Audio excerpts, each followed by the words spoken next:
Hi, and welcome to another Street Fight Politics. I'm Jimmy Zuma, your host, and my co-hosts, as always, are Harry, I fear no yellow shirt, Ramsbottom, and Ed, I'm glad I'm in Phoenix, Very Westerfield. Guys, the country's going crazy. I mean, there are two big stories right now. One, of course, is this runoff in Georgia, and the other, of course, is what will happen in Congress tomorrow when these shady defectors, authoritarians, one and all, try to steal the election once again from Joe Biden. And of course, on top of that, we have Donald Trump suborning election fraud in Georgia, and whether or not he should be arrested, convicted, and thrown in jail for that. But let's talk about the race in Georgia right now. They're just starting to count the ballots. I guess we have about 20% in. What's up, guys? Well, I'm actually kind of enthused right now. I mean, it's earlier in the day. I was looking at the analytics, and the thing that really caught my eye was the fact that you had a few lower percentage of voters under the age of 21 voting, and a larger percentage of people over the age of 65, which favors the Republicans. The early votes that have been coming in have actually been very strong, considering that these are supposed to be the early stuff coming out of the live vote today. The consensus is that the Democrats were going to get waxed in this session, and right now they're holding their own. It's slight lead and staying pretty even. Yeah, and they haven't opened up the absentee ballots yet. Well, that's the main thing. Right now, they have a 4 or 5 point lead. That was 10 points 10 minutes ago and was 0 15 minutes ago. But these are all election day vote counts. And as we know, many, many votes were cast in Georgia prior to election day. And record-breaking numbers. It seems like those votes favored Democrats. So if it's an even race going into counting the votes cast on election day, I think that spells pretty good news for Warner, Ossoff, the Senate, Joe Biden, and all of us. By the way, we do know that Trump opened up yet another lawsuit in Georgia to contest the vote today, right? In federal court. And that's not surprised. I heard that, but I didn't pay any attention because it seemed like it's like, what is this number, 89?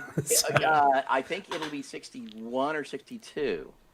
And so this, I mean, not that it's going to impact today's vote, but it is just kind of fun to watch. They're contesting that one, and yet we're going through the same drill with the same people, the same processes.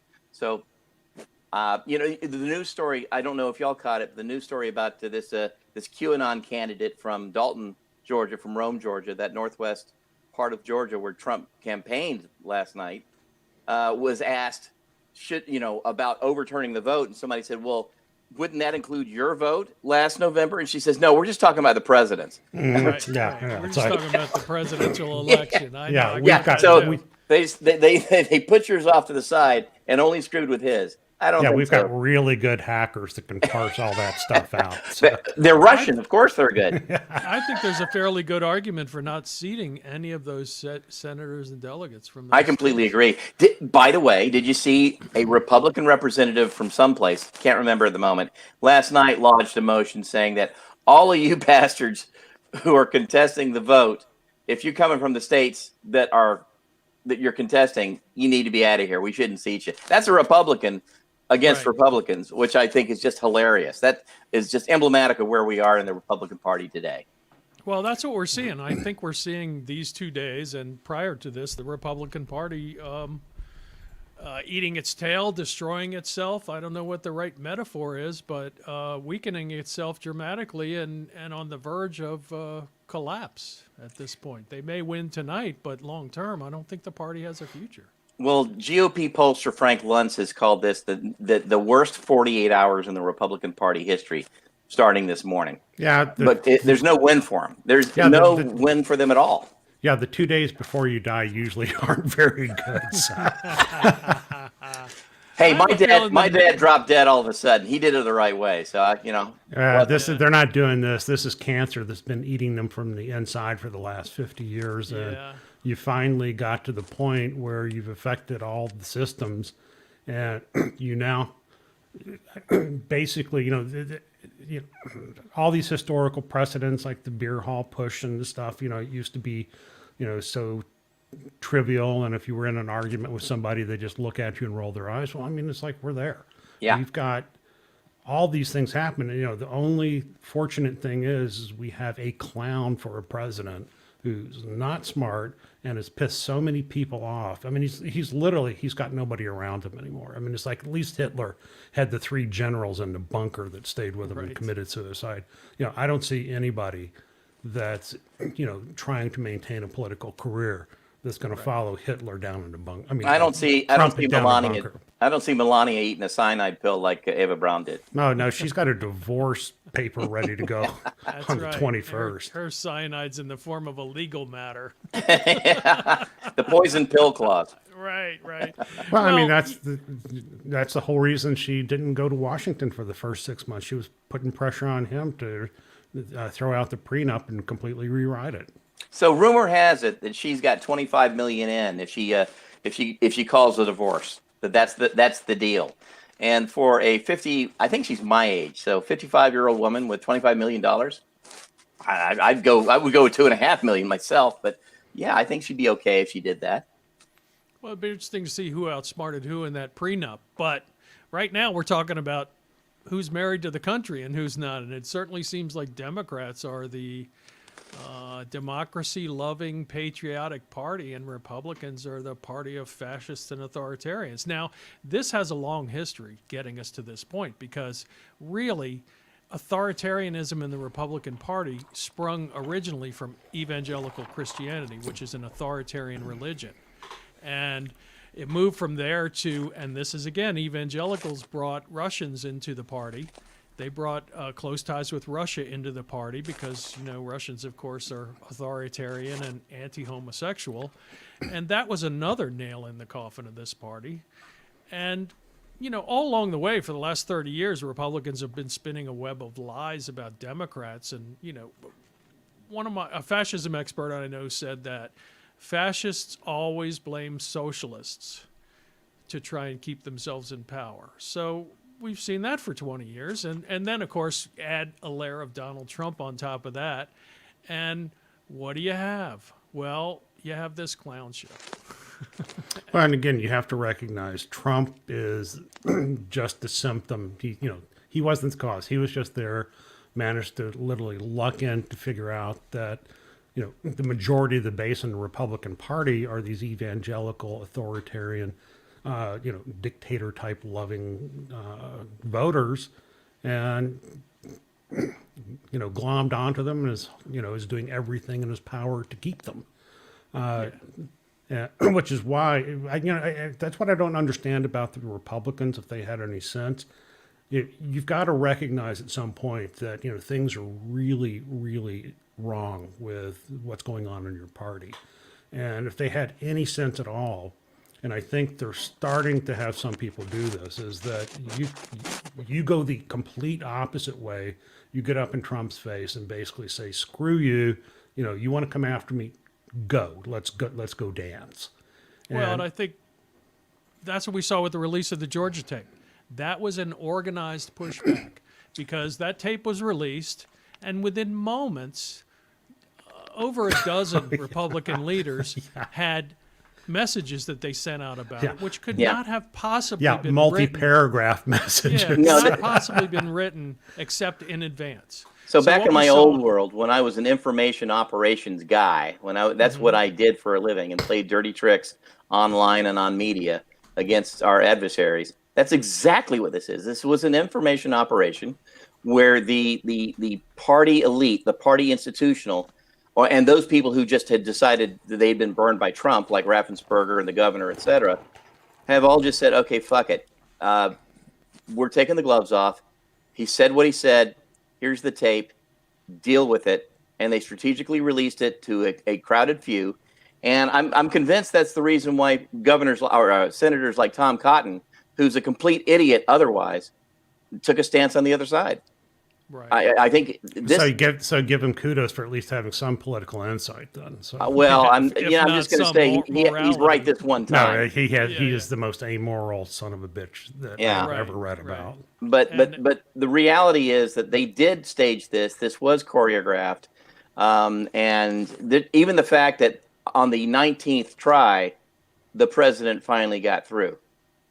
Maybe it took him 19 times to get it right and have everything in place. Well, and that's just in Georgia. Now the story's out that he's also was doing the same thing with other attorney generals or whoever you call in the other battleground states. So, how many calls? Well, did how he make to surprising them? is that? I mean, really. Well, I mean, you had to know that because he was giving statistics for other states to the Georgia Secretary of State.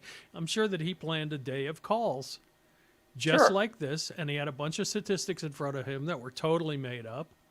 And he planned to berate and abuse and threaten and scare, the Georgia Secretary of State. Let's not forget, he threatened him with criminal prosecution if he didn't renounce the vote of the will of the people.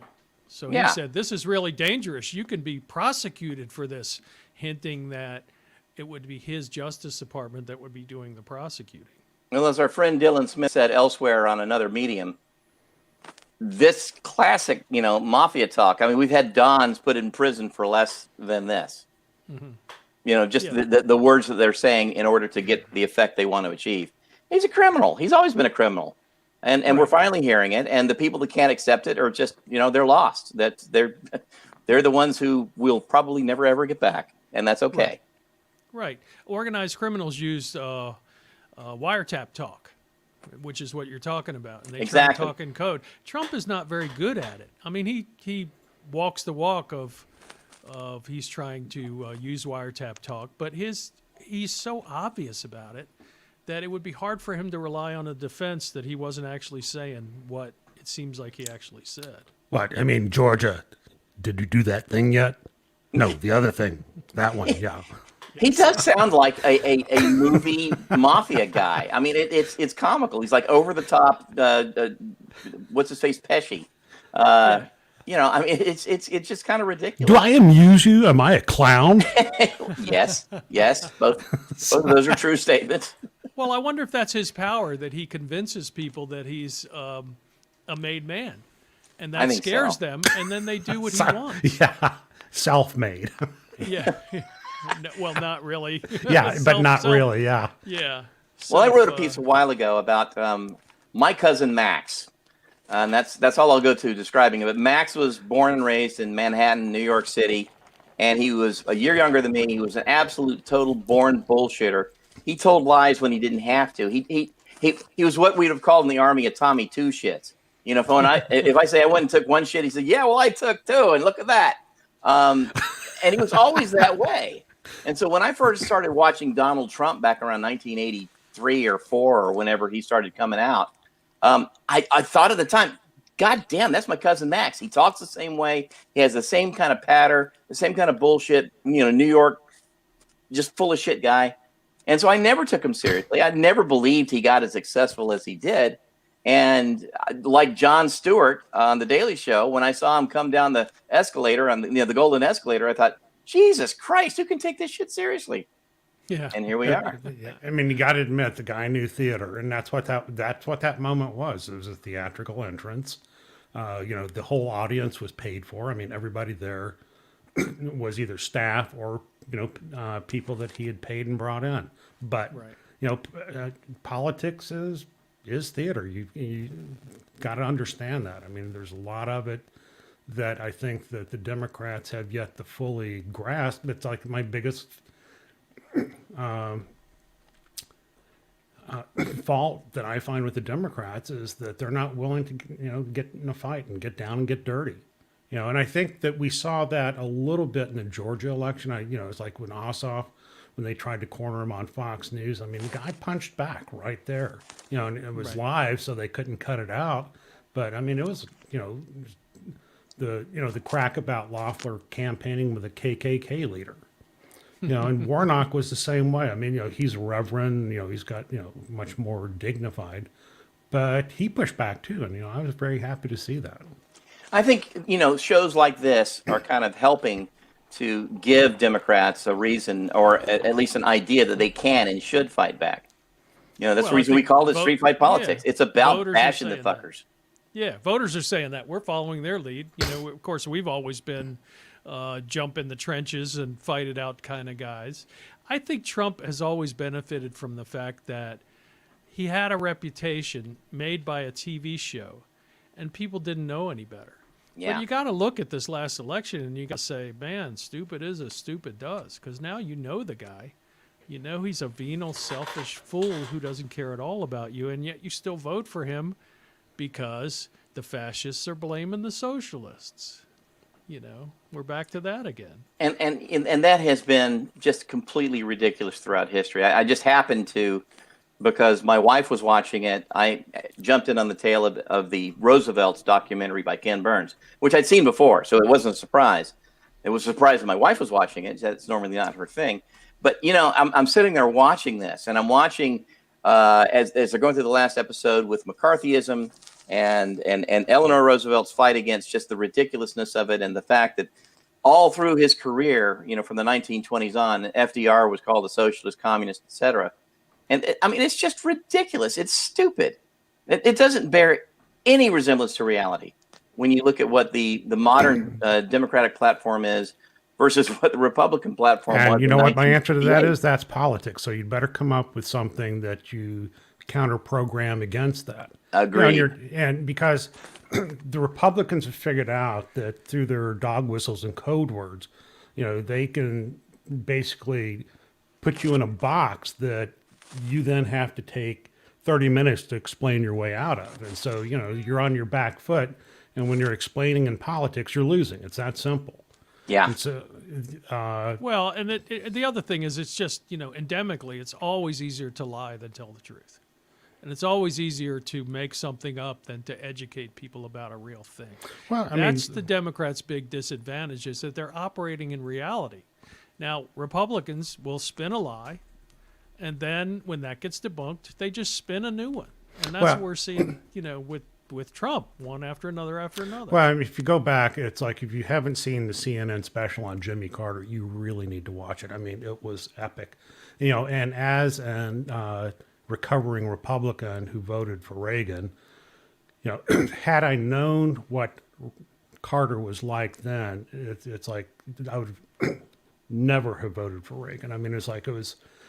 And it's just like you're saying, Jimmy, Carter was in the real world, but, you know, and Reagan came in and was willing to lie his ass off. And Right. in politics, I mean, that's what the voters wanted. They wanted the shining city on the hill, you know, we want to feel better. And Carter was in the real world. I mean, it's like you go back, it's like if I could have been his political advisor back then, it's like, hey, take the sweater off and don't do the thermostat talk. You know, it's like that's bad politics.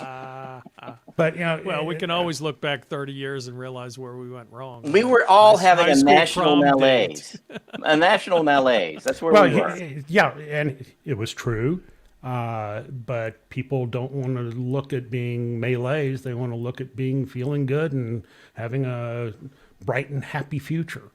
Well, That's you know that's what the Republicans have been selling all the while they've been picking the pocket of the working men and union workers and literally giving all their money to millionaires, billionaires, 100 billionaires, and soon to be trillionaires. Well, if it makes you feel any better, this lurker here on Parlor, who dives down into the gutter and does the backstroke down there on occasion.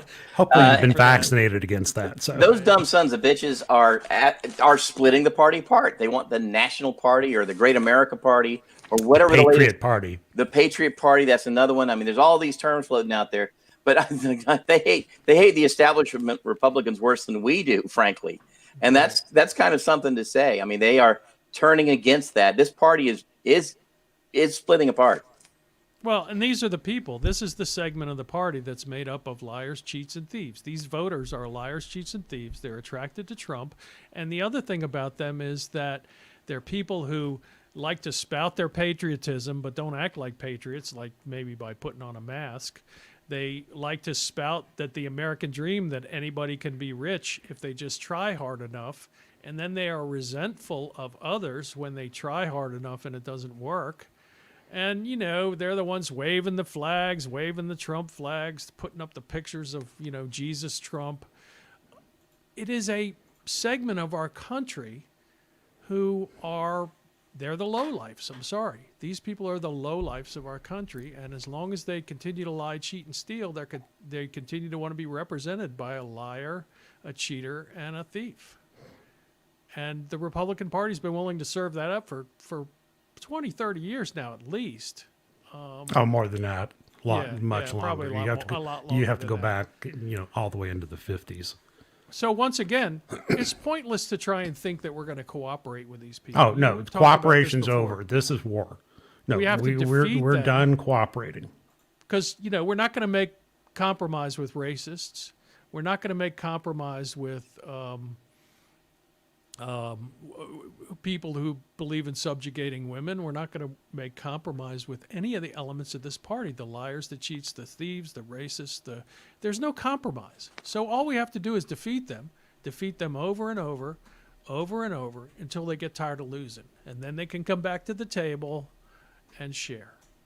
Well, it's going to be an interesting thing to watch here, as we all are, Georgia. And of course, we don't expect a final answer until at least the end of the week, if then. But, if Georgia fully repudiates the Republican Party in this way with this election today, that's going to be a telling sign. And you see Arizona, you see, blue states, or excuse me, red states across the country who are flipping to blue, like Arizona, Georgia, and Virginia not so long ago. Let's see what happens in Texas, because I would predict they're probably the next ones on the block who are going to flip over to blue, just because of demographics. As we said, I think in our very second show, maybe it's all about demographics, and this is where the world is going. The American world is going. Thankfully, things are heading in the right direction. Yeah. I've noticed that the things that I believe in happen about 60 years after I thought they would happen, because they were so obviously good and true. Gay marriage is a perfect example of that. Marijuana legalization is another example. And the sort of ascendancy of Democrats that we're seeing right now, based on the atrocities that we've been visited by Republicans and Trump. Maybe we should talk more about that. Let's talk about what's going to happen tomorrow. And first, I want to talk about, if it's okay with you guys, what we think is going to happen on the street tomorrow. On the streets of D.C., because I know a lot of people on social media are expressing fears that D.C. will be destroyed by these, yellow shirts. Well, Jimmy, you've got more time here than I do. So if you want to lead off with what D.C. does when this happens, as it often does. Well, I am not sure that the D.C. Police Department and the National Park Service are the best police in the country for riots. Riot control, used to be, but they have always been that. They have always been the D.C. was the best place you could go to have a violent demonstration, because you could be assured as a citizen of D.C. that the National Park Service police and that the D.C. police would handle it very professionally, put it down, and then we could just get back to our democracy. And I really have no reason to believe they won't do the same thing this time. The only thing I could see happening is if Trump orders the National Park Service police not to come out. And it's something he would certainly do if he thought of it. I hope he doesn't listen to this before. That's how he got the idea that Pence could overturn the election. He heard a Lincoln Project commercial where they said that Pence has no role, and then he realized Pence had a role, and he's been leaning on Pence ever since. But anyway, to get back to the point, I don't see a lot happening on the streets. There may be some random act of violence. We won't have any Harry's Bar violence because Harry's Bar is closed. We won't have any Hotel Harrington grouping of Proud Boys because the Hotel Harrington is closed. The D.C. police have already called up the National Guard. I would say I think it's going to be a pretty calm day, and I will make another prediction. I think these dopes are going to be underrepresented compared to what they thought they were going to do. Now, Trump is sponsoring buses to come to D.C. Of course, he's not paying for them. He's charging $40 a head for that. But just the organization of these buses should get more people here. But it's just not feeling like a big deal to me. It's not feeling like a big deal to me. Yes, you are correct in that what the dopes out there are saying the representation is going to be. They're saying it's going to be, I've seen estimates at 10 million. I mean, DC metro area is 6 million, so I kind of don't think that's going to happen. Yeah, right. So I think they will definitely be disappointed in that. But given the last two, and given Trump's pushing of this, I think it's either going to be a really big thing for them, and I'm talking 10,000 plus. No, I'm sorry, 100,000 plus. That would be a big thing. That would be huge. Or it's going to be a complete bust, and I don't know. Yeah. I can only tell you that I will be there tomorrow from about 10 o'clock until either my iPhone batteries wear out or I wear out, and then we'll go from there. I don't think you're going to see some medieval battle where you have, tens of thousands of soldiers lined up on one side and the same amount on the other. Then they start charging in the middle of the battlefield. That's not going to happen. You may have a lot of people out there. And I think that if anything breaks out, it's going to be sporadic, two people getting in each other's face. And Right. Right. They throw down. Having been there before, I can tell you that, even having just 30 or 40 National Guard troops show up in full battle rattle has a calming effect on the crowd almost instantaneously, because they adore our soldiers and they don't want to fuck with them. And if the troops are organized and disciplined, as they tend to be, then they just kind of back off and melt away. And there, by the way, there's only going to be about 350 some odd National Guard troops on station tomorrow. Right, and it's been reported that they're gonna be not, as you described, they're gonna be not wearing vests and they're gonna be unarmed. So it will be interesting to see what happens with that and how that affects what happens. But the fact that they are willing to show up unprepared, I think, says that they know something that we're predicting, which I think there might be as many as 30,000 people there tomorrow, which is not huge in Washington, D.C. It's a March for Life-sized event. Right. Much smaller than the March for Our Lives event or the First Women's March, or any of the Civil Rights era marches, which are much bigger. I think it'll fill up Philadelphia Avenue from Liberty Square, or Freedom Plaza, to the Capitol. And I don't know what that looks like as far as numbers, but I'm guessing it's going to be certainly greater than 50K. Let's just go there. Okay, so I'm saying 30, you're saying 50. Ed, do you have a prediction? Yeah, I don't think we're going to be seeing the 100,000. I mean, there's going to be too many people that are going to be afraid to go down there with the expectation that there's going to be violence. And, I think that's going to limit it. This isn't like going out for a football rally or something like that. Certainly historic. Right. But, when you're, DC has done a good job. They've made sure everybody realizes open carry is illegal, and you will be arrested if we see something on your shoulder. There's enough pushback from the authorities that you could. Again, the Proud Boys are nothing more than bullies, and everybody's expecting their bully act. And, you can either get into it with them or you just say, no, you're clowns, and walk away. Mm-hmm. And I think that's going to be the bigger reaction is, you're a bunch of clowns. We got our video of you, and now we're going to make you famous on TikTok. And what they did last time and what we can expect them to do this time is they try to take over Black Lives Matter Plaza and kick all the Black Lives out and claim that it's their turf and deface the Black Lives Matter sign. I think we'll see some of that. They weren't that successful last time. I mean, I think people in D.C. are not going to make a stand against these fascists this time because we're all just waiting for the 20th, and we're willing to bide our time. But if they try and take over Black Lives Matter Plaza, that becomes personal, and we could see some clashes there. Well, and that's the police last time protected Black Lives Matter Plaza. They just did not let Proud Boys and others get there. So all the violence happened in the periphery of that. And I agree with you, though, that, our professional resistors here in D.C., I think, have gotten very smart to the idea that their best weapon is to point, laugh, and then take pictures. Right. Make these people look ridiculous and then film them being ridiculous. And I think you're going to probably see a lot of that. Frankly, other than the pointing and laughing part, that's what I'm there for, is to make sure that we're getting a good picture of this. Not that the media won't be, but I'm the man on the street, right? So I'm going to go out there and see it from the man on the street's perspective. Well, I mean, the biggest point I think is this is not going to be the first battle of Bull Run, and I think that was the fear early on, is that you'd have two armed camps that literally, this is the start of the Civil War. And I mean, it's like, I'm not on Parler, but I know enough people like that. They're itching to go get granddaddy's shotgun and take some territory and hold it. It's like The Lard Army.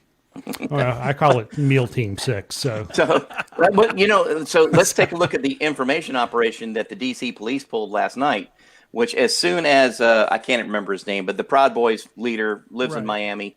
As soon as he showed crossed up, the bridge. yeah, as soon as he got from the airport into DC jurisdiction, they popped him. Which leads me to believe that, I don't know, they probably knew he was coming in the airport, what rental car he was getting, what rental agency. And as soon as that rental car popped into their jurisdiction, they were there, lights on, and lit him up with a felony, I think two felony charges, by the yeah, way. felonies. Right, Yeah, right. Yeah, This is not the small stuff. Yeah, Just to so- paint a picture for people around the country, National Airport is on one side of the Potomac River, and Washington, D.C. is on the other side of the Potomac River. So you cross one bridge and you go from National Airport in Arlington, Virginia to the Washington, D.C. And they got him as soon as he came into town. I don't even know if he got all the way across the bridge, but they arrested him for his prior vandalism. I And mapped think it out that one was time. that was partly to arrest him for his prior vandalism, which he had been bragging about. But I think it was also to What do you mean? It's a Send a bad message. idea to commit a felony and put it on tape? Well, he didn't Brag commit a about it. felony, but he's been charged with a felony before. I think he is an felon, convicted felon, I think. Right. Won't swear to that. But by bringing in magazines, high capacity magazines Right. into DC, breaking our local firearms laws, he committed 2 more felonies. Right. No, when I was- they I was arrested thinking- him is when he had these prohibited firearms accessories Yeah. that he was arrested for. Yeah. Oh well, sucks being him. But I can honestly tell you that as soon as that news came out last night, it was about 6:00. My phone lit up on Parler. I mean, it absolutely did. This is bullshit. And I don't know if someone like me, some troll like me, is putting this out, or someone who's just a complete idiot. Either way, could be true. Is putting out on Parler and other social media that show your pride, wear your firearms and open carry in DC tomorrow. And it's like, okay, yes, do that. Please, Please please. do that. Yeah, please proceed. Well, let's talk about the other part of tomorrow. The other big news about tomorrow is, of course, we may know who won this race, which, by the way, is still a 10-point margin for both Democratic candidates at this moment. But even if we don't, there are big doings happening in Congress tomorrow. What is essentially a pro forma exercise that wouldn't even be reported on in the news. It's going to be televised tomorrow because about a dozen senators and about 100 members of the House of Representatives have decided to engage in sedition for everyone to see. And they've decided that they're not going to let Joe Biden, the counting of Joe Biden's ballots go forward. And they're going to try and subvert the counting of those ballots, believing that that would mean that Donald Trump stays president. I don't even understand the logic of what they're claiming to do, but it's going to be big doings tomorrow, guys. Well, I think you saw a trial run of the Republican strategy up in Pennsylvania today. They got into a fight over not seating, I think it was one of the state senators who was a Democrat, because the other senator had not conceded. And so the Republicans control the Senate. So they voted to remove the lieutenant governor, who's a Democrat, who refused to leave. And so they just sort of ignored him and appointed one of their own to do whatever they did. But, from what I remember at this point, the guy hasn't been seated. And so now they're in the courts to try to get that, and it's an election that had already been settled, certified, the whole bit. I suspect this will be a pretty short court case, maybe settled by morning. I don't know for sure. But yeah, I mean, it's just kind of another disgusting last gasp of Republican supremacists that happened. But let's go through what's going to happen tomorrow. So I don't know what time it's going to start. I want to say it's going to start at 10 or 11 o'clock. Yeah. When both chambers of the of Congress are going to meet in the House chamber because it's bigger, with under the leadership, ceremonial leadership of Vice President Mike Pence, and they're going to certify the electoral votes. And the only reason they do this is so that everybody gets a chance to say, yes, the state of whatever has cast their votes. They've been certified by that state. We've received those votes. We've counted them, and they are legal. There's no examination into why things are different. We did that one time back in 1876, and it was because it was so ridiculously off with some states that just didn't do it by standard at all, that all they did was launch an investigation. They didn't try to overturn state votes. They just tried to figure out what had happened. And that was over 140 years ago. Since that time, we have better voting laws, both federal and local, and there's no reason to do this. And there's no call to do this. There's no evidence to do this, as evidenced by the 1 or 2 court cases that have been overturned now because of lack of evidence or lack of standing. So, Well, I think the real motivation for all this is tomorrow is the first day of the Republican primary for 2024. And so you've got the theocrats, they're going to line up on their side. You have the hardcore radical right-wing Republicans is what you need to start calling them now because they're all engaged in a coup. But, you've got the guys like Tom Cotton who are backing away and Ben Sass. But, all these guys are eyeballing running for president. And this is, again, theater that's going to be pitched to the Republican base. And there'll be a lot of screaming and shouting. But, in the end, Biden will be certified. And then we just have to wait until the 20th before he can take over. So. Yeah, and let me just clarify for anybody who doesn't understand what's supposed to happen tomorrow. What's supposed to happen is they convene, they open envelopes from each state, and inside the envelope it says Georgia casts its this many electoral college votes for Joe Biden, and then they're supposed to just count them, and when they get above 270, say we've counted it's above 270, and that's the end of this. That's all that's supposed to happen tomorrow. It's not a chance to say whether you thought the election was fair, but, Ed just made a brilliant point, and I want to get back to it. This really comes to these people are deciding whether or not Trump will have power in the next election, 2 years from now or 4 years from now. Some of them want to be president. Some of them just want to be reelected. And those that believe that Trump will still have power are engaged in this silly, I don't even know what bullshit. They're engaged in this silly bullshit. It's political because theater. they think Trump can hurt them. That's exactly. You're seeing the divide between the people who in the Republican Party who want to move on and separate themselves from this disaster of the last 4 years because they recognize it for what it's been, and the people who are hoping against hope that Trump will still somehow be able to positively affect their future. Right. And you're right. It's the ones who are afraid of losing their office or have ambitions for a greater office. And they're the only ones, which is why you don't have 50 Republican senators lining up to do this. You've got, 13 or 14 now? Yeah, Right. something right. like and that. The other thing is it really breaks down into who's afraid of Trump, who's afraid of the effect this will have on the Republican Party. Because I think the people like the Cheneys and the Joint Chiefs who are involved in trying to put a nail in this thing really are trying to protect the Republican Party as an entity. No, it's the business wing that's trying to protect the Republican Party. And they've already fired several shots across the bow that these guys are not going to be getting money from the business interest in whatever election they do if they keep going down this path. And again, that just leads that there's going to be a split because you've got the fascist wing of the party that's, authoritarian. They don't care. It's like, they're as much as it's like Mike was saying, they're as much as of an enemy as the Democrats are, maybe more. Right.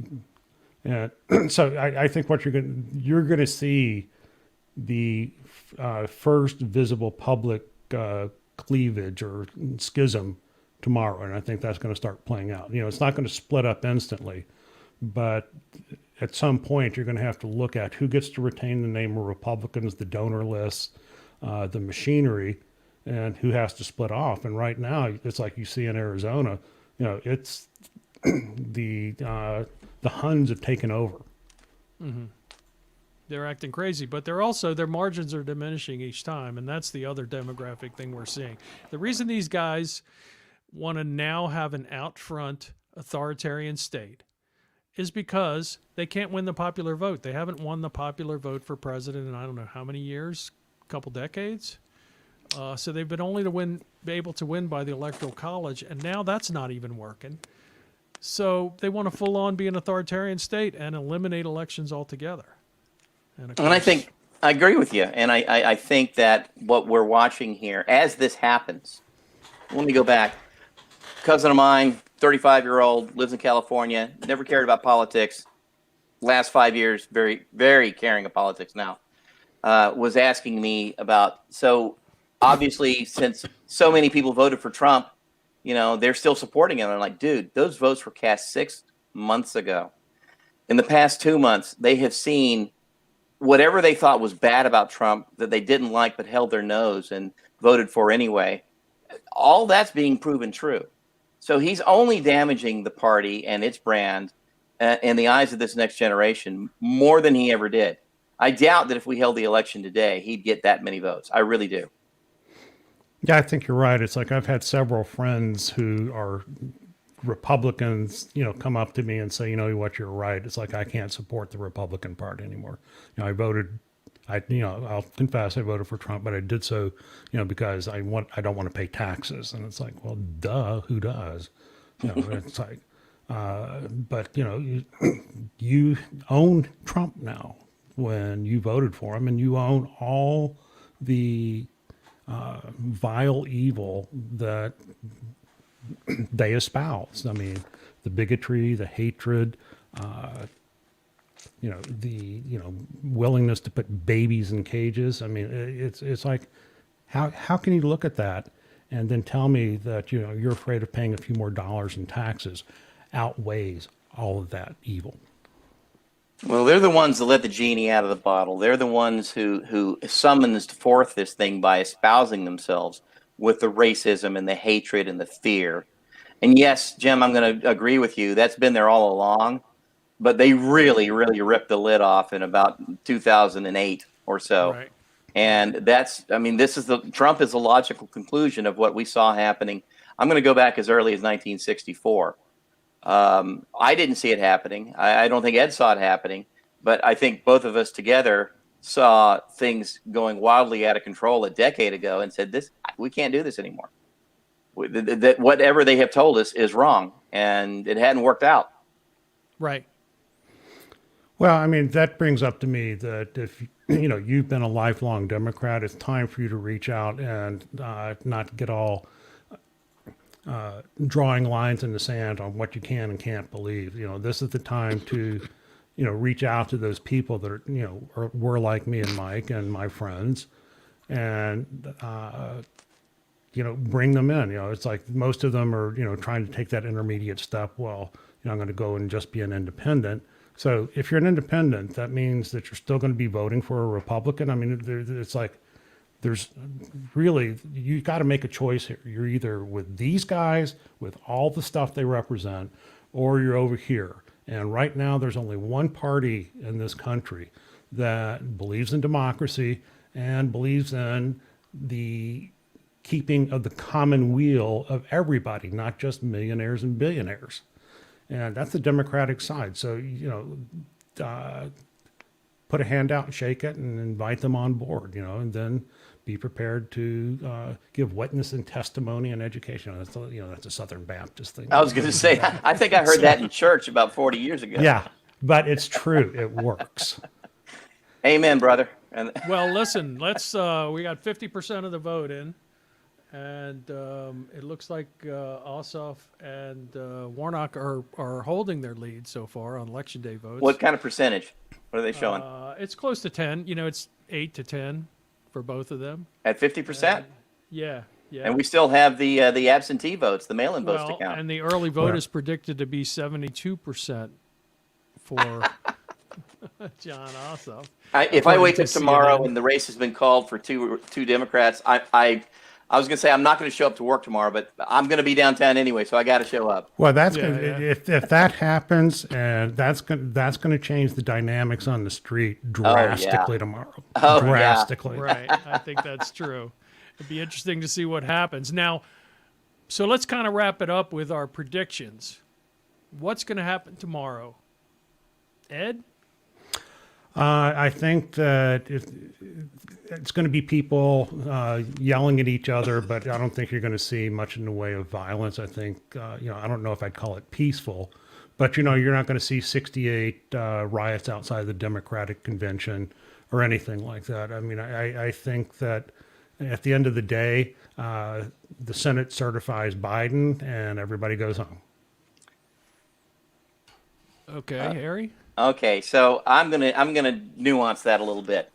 I think it's going to start off calm tomorrow. I think the Metro PD is going to do what they do pretty well, backed up by the National Guard and, of course, the Park Police. I think that when Pence announces the winner, as I believe that he will do, I believe that Pence is going to do the stand-up constitutional thing. Once he certifies the vote, I think all bets are off. I mean, it could really turn very ugly almost instantaneously when he calls the race for Biden. I'm expecting that to be pretty bad.